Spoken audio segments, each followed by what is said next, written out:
حي على الفلاح.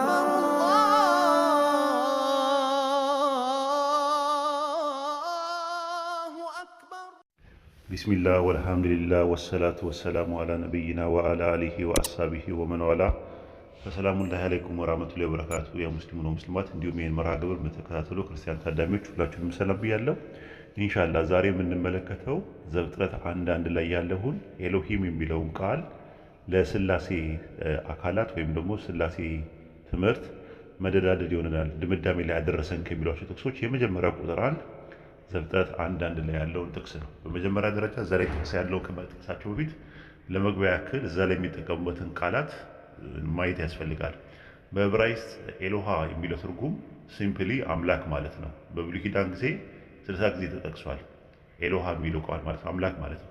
የኤሎሃ ቁጥር ብዙ ቁጥር ደግሞ ኤሎሂም ነው። በብሉይ ኪዳን 2500 ጊዜ ተጠቅሷል።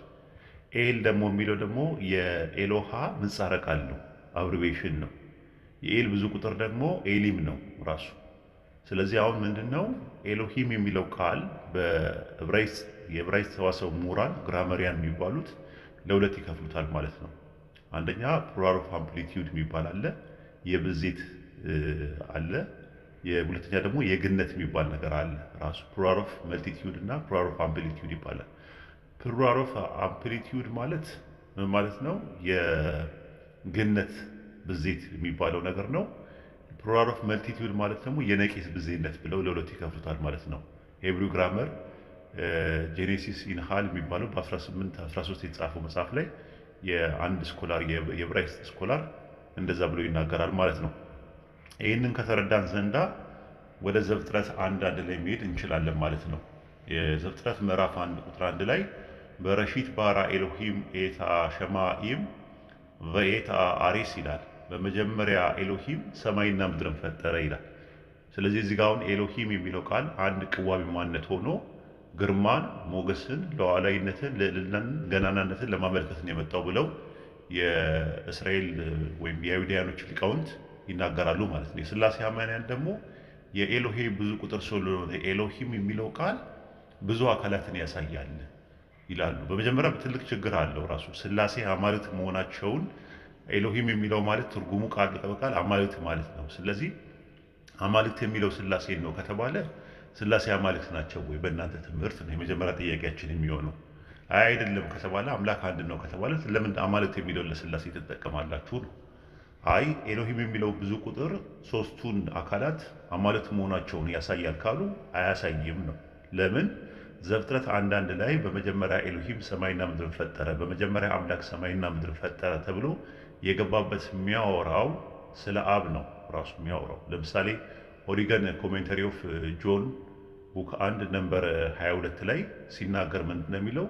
ዘፋዘር ሴይስ ይላል ሌት ዜር ቢ ላይት ማለት ብርሃን ይሁን አለ ብሎ ይናገራል አለ። ሰማይ ይሁን አለ ብሎ ይናገራል አለ። ማን ነው የሚናገረው አለ? ዘፋዘር ነው የሚናገረው አለ። ማን ነው እንደዛ ያለው?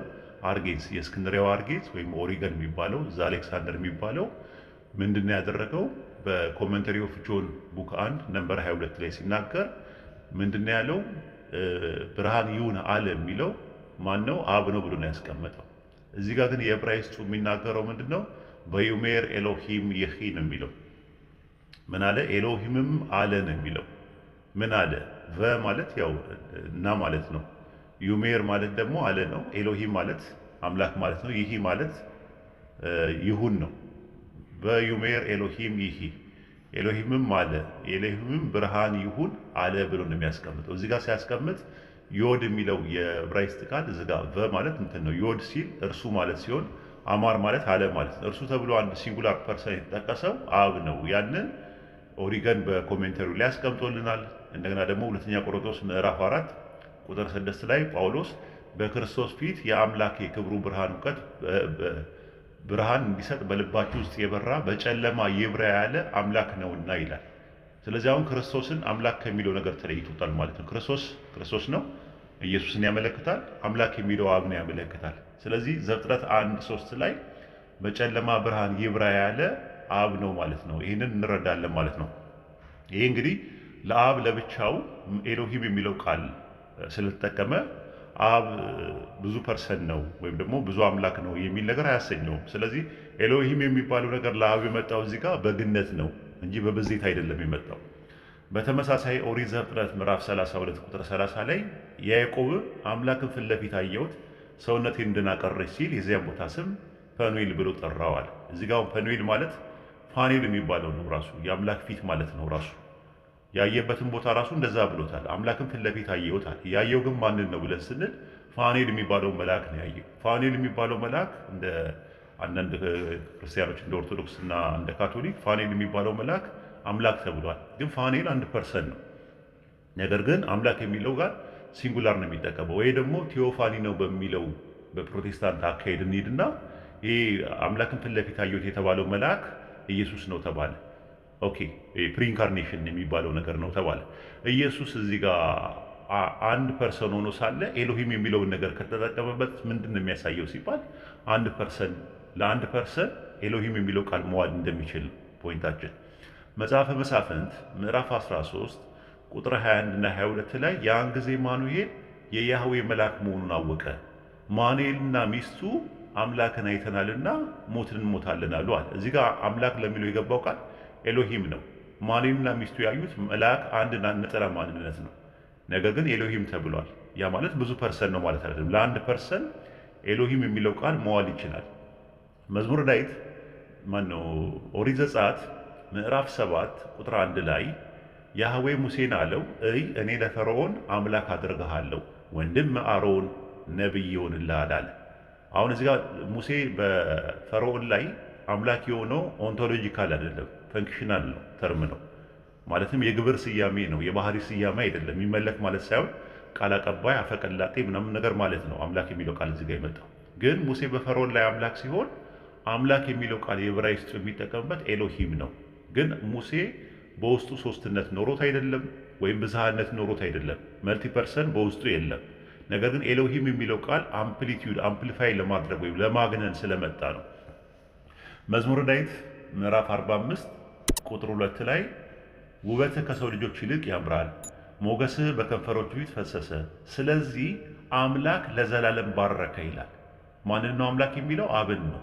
አምላክ ለዘላለም ባረከ፣ እግዚአብሔር ለዘላለም ባረከ ነው የሚለው አማርኛው። እንግሊዝኛው ጋድ፣ ዕብራይስጡ ደግሞ የሚያወራው ኤሎሂም ነው። ኤሎሂም ለዘላለም ባረከ። ማንን የባረከው? መሲሁን የባረከው።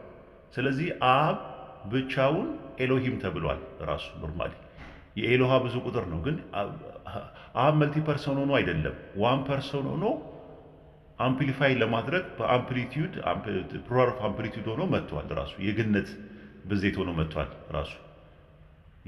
ስለዚህ ከዚህ አንጻር ነው የምናየው ማለት መዝሙረ ዳዊት ምዕራፍ 45 ቁጥር 7 ላይ ጽድቅን ወደድክ አመፃን ጠላ፣ ስለዚህ ከባልንጀሮች ይልቅ አምላክ የደስታ ዘይት ቀባሃል። አምላክ ለሚልበት ቃል እዚህ ጋር እግዚአብሔር ለሚልበት ቃል የገባው ኤሎሂም ነው። ኤሎሂም የተባለው አንድ ማንነት በውስጡ ሶስትነት ማንነቶች ያሳያል ከተባለ እዚህ ጋር እንዴት ነው አብ ራሱ በራሱ ሶስት አካል ነው ወይ የሚሆነው? ወይ ደግሞ ከአንድ በላይ መልቲ ፐርሰን ነው ወይ የሚሆነው? እዛው ላይ መዝሙረ ዳዊት ምዕራፍ 45 ቁጥር 6 ላይ ስለ መሲሁ ወይም ደግሞ ስለ ንጉሥ ሰለሞን ሲናገር አምላክ ወይ ዙፋን ለዘላለም ይኖራል፣ የመንግስት በትር የቅነት በትር ነው ይላል። አሁን አምላክ የሚለው እዚህ ጋር ለማን ነው የሚጠቀመው ስንላቸው ለኢየሱስ ነው የሚጠቀመው ይላሉ።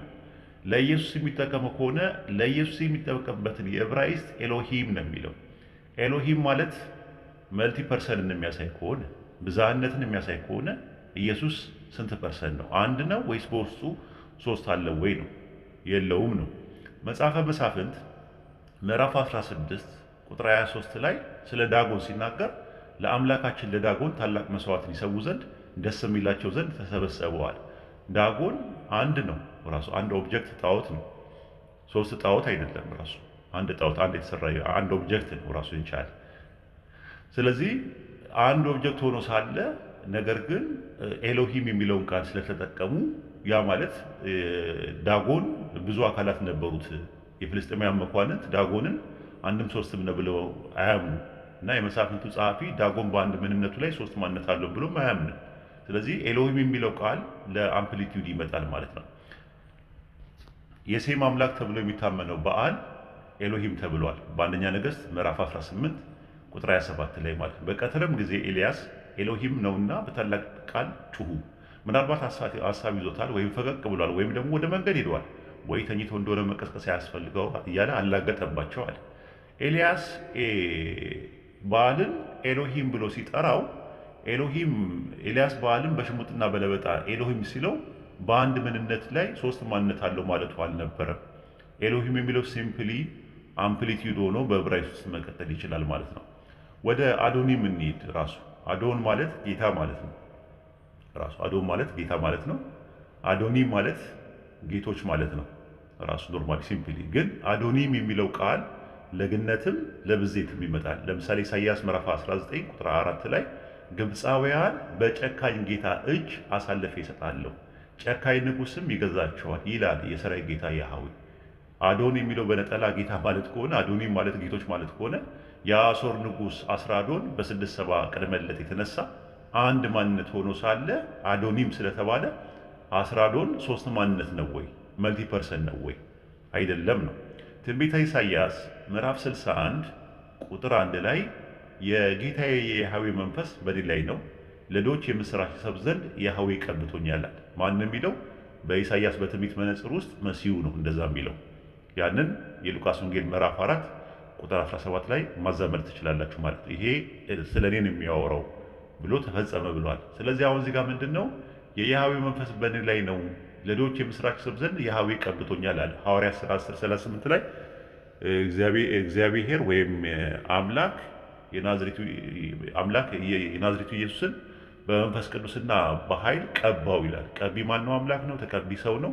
ቅባቱ ደግሞ መንፈስ ቅዱስ ነው ማለት ነው። ስለዚህ ምን አለ? የያህዌ መንፈስ በእኔ ላይ ነው፣ ለድሆች የምሥራች እሰብክ ዘንድ ያህዌ ቀብቶኛልና። እዚህ አንቀጽ ላይ ጌታዬ ወይም ደግሞ ጌታ ተብሎ የተጠቀመው የዕብራይስጥ ቃል አዶናይ ነው። አዶናይ ማለት ምን ማለት ነው ስንል ልክ አዶን ስንል ጌታ ማለት ሲሆን የአዶን ብዙ ቁጥር ደግሞ አዶኒም የሚለው ነገር ሲሆን አዶኒ ደግሞ የአዶን ጄኔቲቭ ፎርም ነው፣ ጌታዬ ማለት ነው። አዶናይ ማለት ደግሞ አሁንም ጌታዬ ነው፣ ግን ፕሉራል ኦፍ አምፕሊቲዩድም መልቲቱድንም ለማመልከት ይመጣል። ስለዚህ ኢሳይያስ 61 ላይ አብ አዶናይ ተብሏል ራሱ ማለት ነው፣ በብዙ ቁጥር ተብሏል። ያ ማለት ግን አብ መልቲ ፐርሰን ሆኖ አይደለም፣ ወይም ብዛነት ያለው ፐርሰን ወይም አምላክ ሆኖ አይደለም ራሱ ማለት ነው። መዝሙረ ዳዊት ምዕራፍ 110 ቁጥር 5 ላይም አብ አዶናይ ተብሏል። ጌታዬ በቀኝ ነገስታትን በቁጣ ቀን ይቀጠቅጣቸዋል። እግዚአብሔር በቀኝ ነው የሚለው አማርኛው፣ የዕብራይስጡ አዶናይ ነው የሚለው። ስለዚህ አዶናይ ስለተባለ አብ አዶናይ መባሉ በራሱ አብን ብዙ መልቲ ፐርሰን አያደርገውም ማለት ነው። ሙግታችንን እንቀጥል። ኦሪት ዘፍጥረት ምዕራፍ 21 ቁጥር 7 ላይ ደግሞ ሳራ ልጆችን እንደምታጠባ ለአብርሃም ማን በነገረው? በእርጅና ልጅን ወልጄለታለሁና አለች ይላል። ባኒም ማለት በብዙ ቁጥር ልጆች ማለት ነው። በነጠላ ግን ቤን ነው የሚባለው ልጅ ማለት። ስለዚህ ሳራ የወለደችው ይስሐቅ አንድ ማንነት ሆኖ ሳለ ባኒም ወይም ደግሞ ልጆችን ተብሏል። ያ ማለት ይስሐቅ መልቲ ፐርሰን ሆኖ አይደለም ራሱ። ያ ማለት ይስሐቅ በውስጡ ብዝሃነት ያለው ነገር ሆኖ አይደለም። በውስጡ ሥላሴ ወይም ደግሞ ሶስትነት ኖሮት አልነበረም። በዕብራይስጥ ቃላት ውስጥ የብዛት ቃላት ለክብር መምጣትን የተለመደ ነገር ነው። ለምሳሌ መኃልየ ዘሰሎሞን ምዕራፍ 5 ቁጥር 16 ላይ አፉ እጅግ ጣፋጭ ነው፣ እርሱ ፈጽሞ ያማረ ነው አለች። ማናት? ሱናማይቷ ልጃገረድ ናት። የንጉሥ ሰለሞን አፍ ጣፋጭ ነው አለች። ጣፋጭ ተብሎ የተቀመጠው ቃል በነጠላ ሙተቅ ሳይሆን በብዜት መምተቂም ነው። መምተቂም ማለት ጣፋጮች ማለት ነው። ታዲያ የንጉሥ ሰለሞን አፍ ሶስት ማንነት ይዟል እንዴ? ወይስ በውስጡ ብዝሃነት የሚባል ነገር ነበረው እንዴ? አልነበረው። በመቀጠል እዛው ላይ አንቀጽ ላይ ያማረ ትላለች። ያማረ ብሎ የተቀመጠው ቃል በነጠላ መኽመድ ሳይሆን በብዛት መኽመዲም ነው።